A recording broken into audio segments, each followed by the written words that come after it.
வணக்கம். தந்தையின் பாட்காஸ்ட் செய்திகளை வாசிப்பது மார்ஷல். முதலில் தலைப்புச் செய்திகள்.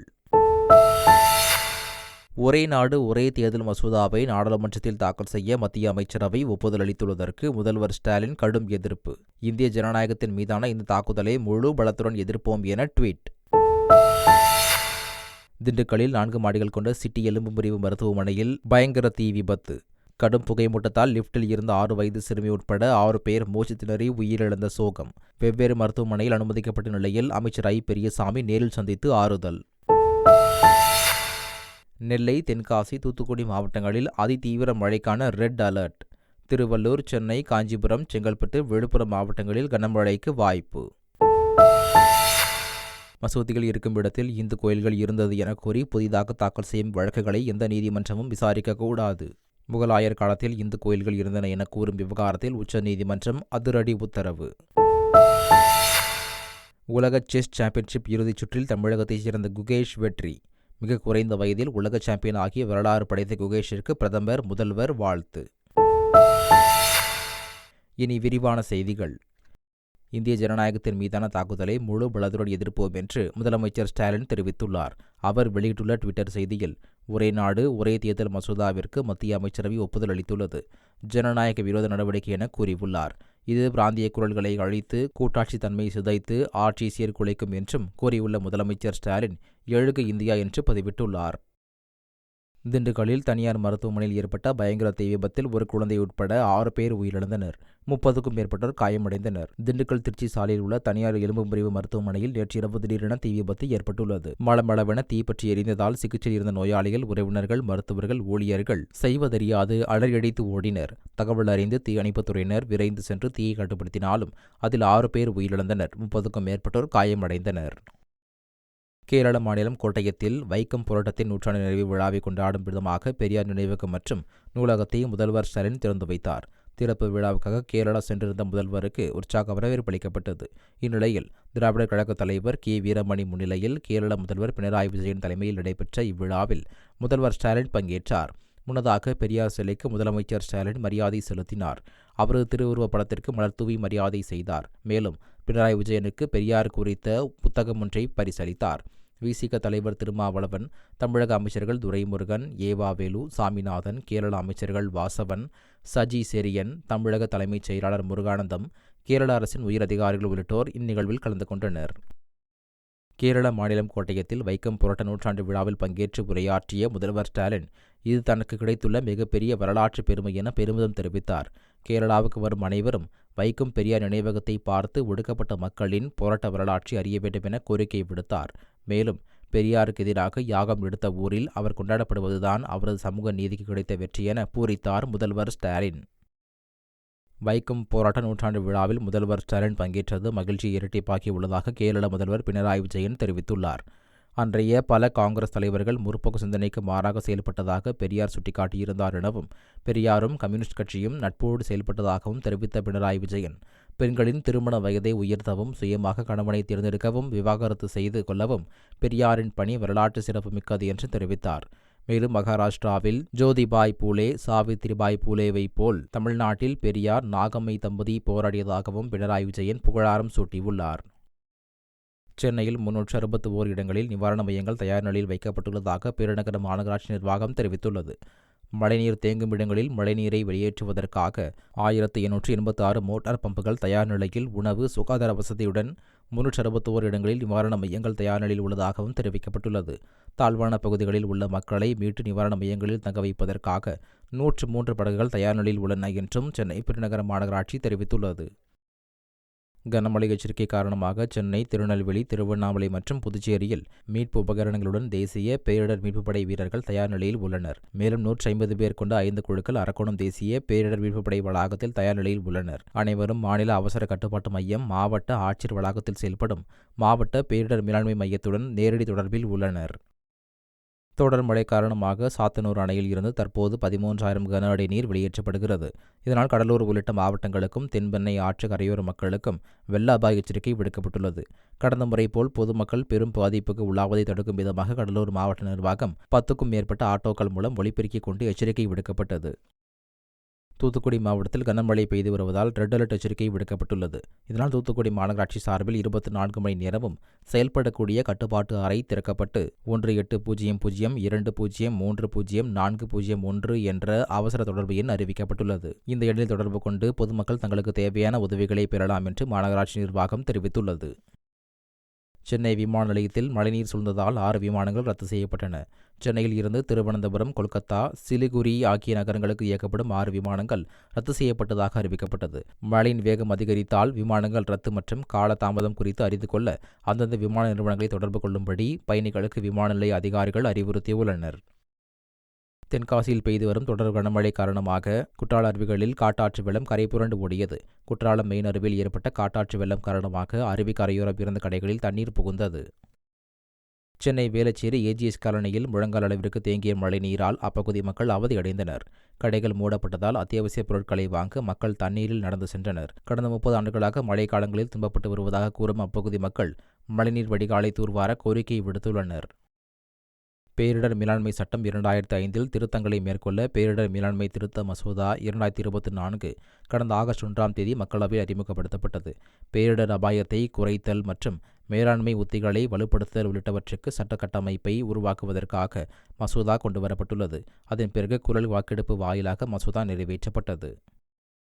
திருவண்ணாமலையில் அருணாச்சலேஸ்வரர் கோயிலில் கார்த்திகை தீப திருவிழா இன்று கொண்டாடப்படுகிறது.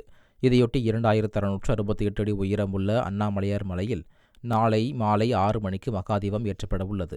இதற்காக தீபம் ஏற்றப்படும் கொப்பரைக்கு அதிகாலையில் அண்ணாமலையார் கோயிலில் சிறப்பு பூஜைகள் செய்யப்பட்டது. பின்னர் மலை உச்சிக்கு கொப்பரை எடுத்து செல்லப்பட்டுள்ளது. மலை உச்சியை அடைந்துள்ள நிலையில் கொப்பரையில் தீபம் ஏற்றுவதற்கான ஆயத்த பணிகள் தொடங்கியுள்ளன. இந்த நிலையில் 15,000 போலீசார் பாதுகாப்பு பணியில் ஈடுபட்டு வருகின்றனர். மதுரை விமான நிலைய விரிவாக்கத்திற்கு எதிராக போராடும் மக்களை சந்தித்து பேசிய நாம் தமிழர் கட்சி ஒருங்கிணைப்பாளர் சீமான், பறக்க விமானம் இல்லை, விமான நிலையம் விரிவாக்கம் எதற்கு என கேள்வி எழுப்பினார். ஒரே கட்டமாக நாடாளுமன்ற தேர்தலை நடத்த முடியாத நிலையில் ஒரே நாடு ஒரே தேர்தல் என்பது வேலையில்லாதவர் வேலை என குறிப்பிட்டார். அதிநவீன தொழில்நுட்பத்துடன் கூடிய பல்நோக்கு மாவட்ட நடமாடும் கண் சிகிச்சை பிரிவுகளை நிறுவ தமிழ்நாடு அரசு அரசாணை வெளியிட்டுள்ளது. சேலம், ராமநாதபுரம், திருவள்ளூர், கடலூர், கரூர், நாகப்பட்டினம், தஞ்சாவூர், திருவண்ணாமலை, மதுரை, கன்னியாகுமரி மற்றும் நீலகிரி ஆகிய 11 மாவட்டங்களில் ஏற்கனவே நடமாடும் கண் மருத்துவ சிகிச்சை பிரிவுகள் அரசால் அமைக்கப்பட்டுள்ளன. தற்போது கூடுதலாக தருமபுரி, மயிலாடுதுறை, கிருஷ்ணகிரி மற்றும் திருவாரூர் மாவட்டங்களில் இப்பிரிவுகள் நிறுவுவதற்கு அரசாணை வெளியிடப்பட்டுள்ளது.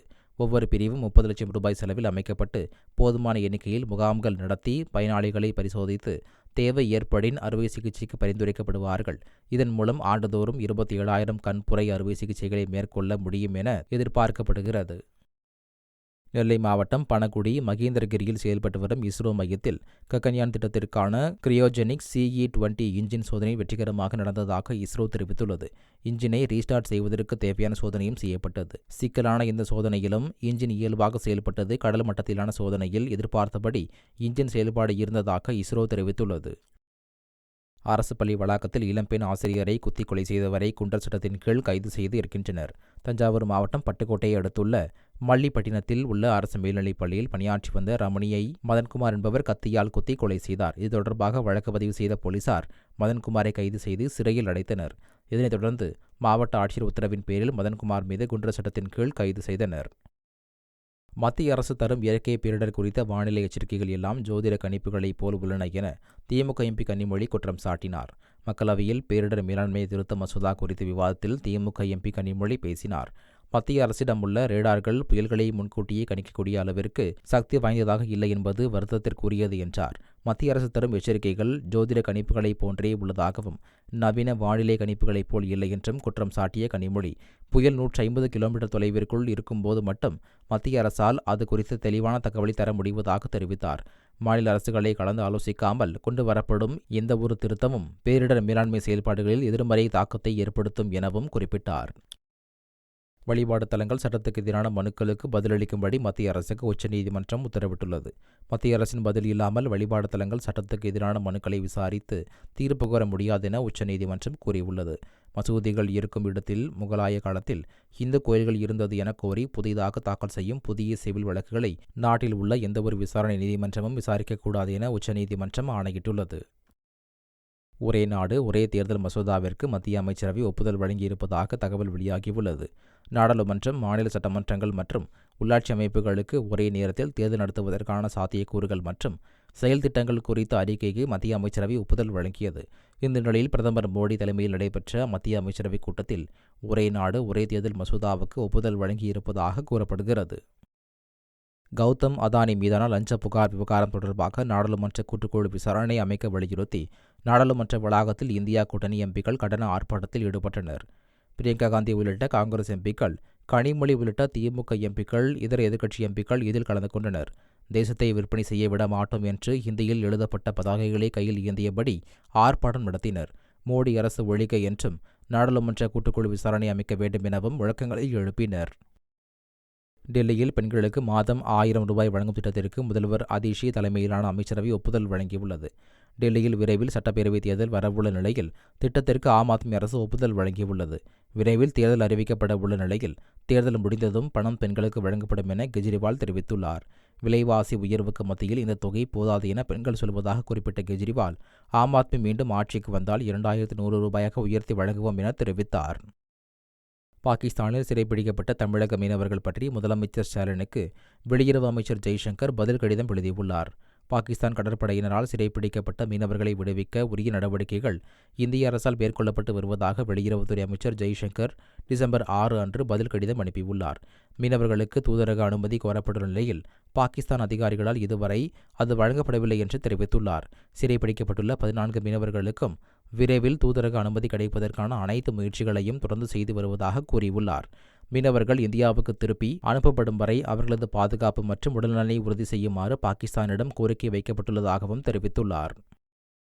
இந்திய விமானப்படைக்கு புதிதாக 12 சுகோய் போர் விமானங்களை வாங்குவதற்கு ஹிந்துஸ்தான் ஏரோநாட்டிக்கல் நிறுவனத்துடன் பாதுகாப்பு அமைச்சகம் ஒப்பந்தம் மேற்கொண்டுள்ளது. மத்திய அரசின் தற்சார்பு பாரத முன்முயற்சிக்கு ஊக்கமளிக்கும் வகையில் போர் விமானத்தின் 62% பாகங்கள் உள்நாட்டிலேயே தயாரிக்கப்பட உள்ளது. 13,500 கோடி ரூபாய் செலவில் விமானங்கள் வாங்குவதற்கு ஒப்பந்தம் கையெழுத்தாகியுள்ளது. இந்த விமானங்கள் ஹிந்துஸ்தான் ஏரோநாட்டிக்கல் நிறுவனத்தின் நாசிக் கிளையில் தயாரிக்கப்பட உள்ளன. இந்த போர் விமானங்கள் இந்திய விமானப்படையின் செயல்பாட்டு திறனை மேம்படுத்துவதுடன் நாட்டின் பாதுகாப்பு தயார் நிலையையும் பலப்படுத்தும் என்று எதிர்பார்க்கப்படுகிறது. சத்தீஸ்கர் மாநிலம் நாராயண்பூர் பகுதியில் மத்திய துணை ராணுவப் படையினரும் மாநில காவல்துறையும் இணைந்து சோதனையில் ஈடுபட்டனர். அப்போது மறைந்திருந்த நக்சலைட்டுகள் தாக்குதல் நடத்தியதால் மோதல் வெடித்தது. பாதுகாப்பு படையினருக்கும் நக்சலைட்டுகளுக்கும் இடையே நடைபெற்ற சண்டையில் 7 நக்சலைட்டுகள் சுட்டுக் கொல்லப்பட்டனர். திரைப்பட இயக்குனரும் நடிகை நயன்தாராவின் கணவருமான விக்னேஷ் சிவன் புதுச்சேரியில் சினிமா படப்பிடிப்பிற்கான பல்வேறு பகுதிகளை பார்வையிட்ட பின் புதுச்சேரி சுற்றுலாத்துறை அமைச்சர் லட்சுமி நாராயணனை மரியாதை நிமித்தமாக சந்தித்து பேசினார்.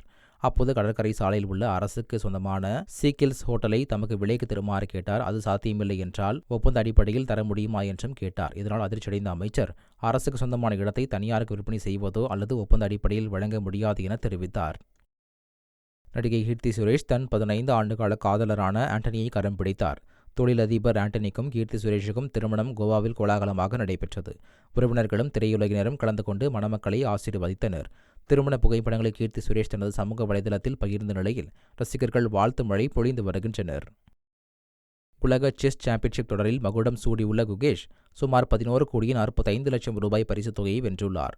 வெற்றி பெற்ற சுற்றுகள் மூலம் 5 கோடி ரூபாயும், டிரா செய்த சுற்றுகளில் தலா 1.5 கோடி ரூபாயும் அவர் வென்றுள்ளார். இறுதிச் சுற்றில் தோல்வியடைந்த சீன வீரர் லெரென் 9,66,00,000 ரூபாய் வென்றுள்ளார். தன் கனவு நனவாகி இருப்பதாக உலக செஸ் சாம்பியன் ஆன குகேஷ் நிகழ்ச்சி தெரிவித்துள்ளார். போட்டிக்கு உடல் ரீதியாகவும் மன ரீதியாகவும் தயாராகியதாகவும் 10 வருட பயிற்சிக்கு பலனாக இந்த வெற்றி கிடைத்திருப்பதாகவும் அவர் கூறினார். 10 ஆண்டுகளுக்கு முன்பு உலக செஸ் சாம்பியன் பட்டம் இந்தியாவை விட்டுச் சென்றதாகவும் பட்டத்தை மீண்டும் இந்தியாவிற்கு கொண்டு வந்திருப்பது மகிழ்ச்சியளிப்பதாகவும் குகேஷ் கூறினார். நாட்டு மக்களுக்கு இந்த வெற்றியை அர்ப்பணிப்பதாகவும் குகேஷ் தெரிவித்தார். உலக சாம்பியன் பட்டத்தை வென்ற குகேஷிற்கு குடியரசுத் தலைவர் திரௌபதி முர்மு, பிரதமர் மோடி, முதலமைச்சர் ஸ்டாலின் உள்ளிட்டோர் வாழ்த்து தெரிவித்துள்ளனர். அதேபோல் உலக சாம்பியன் குகேஷிற்கு முன்னாள் சாம்பியன் விஸ்வநாதன் ஆனந்த் வாழ்த்து தெரிவித்துள்ளார். இது தொடர்பாக எக்ஸ் தளத்தில் பதிவிட்டுள்ள அவர், இந்தியாவிற்கு பெருமைமிகு தருணம் இது என்றும் தனிப்பட்ட முறையில் தனக்கும் இது பெருமையான தருணம் என்றும் கூறியுள்ளார்.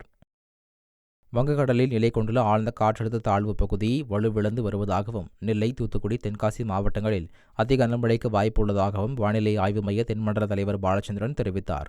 வட மற்றும் தென் கடலோர மாவட்டங்களில் கனம் முதல் மிக கனமழை பெய்ய வாய்ப்புள்ளதாகவும் அவர் கூறினார்.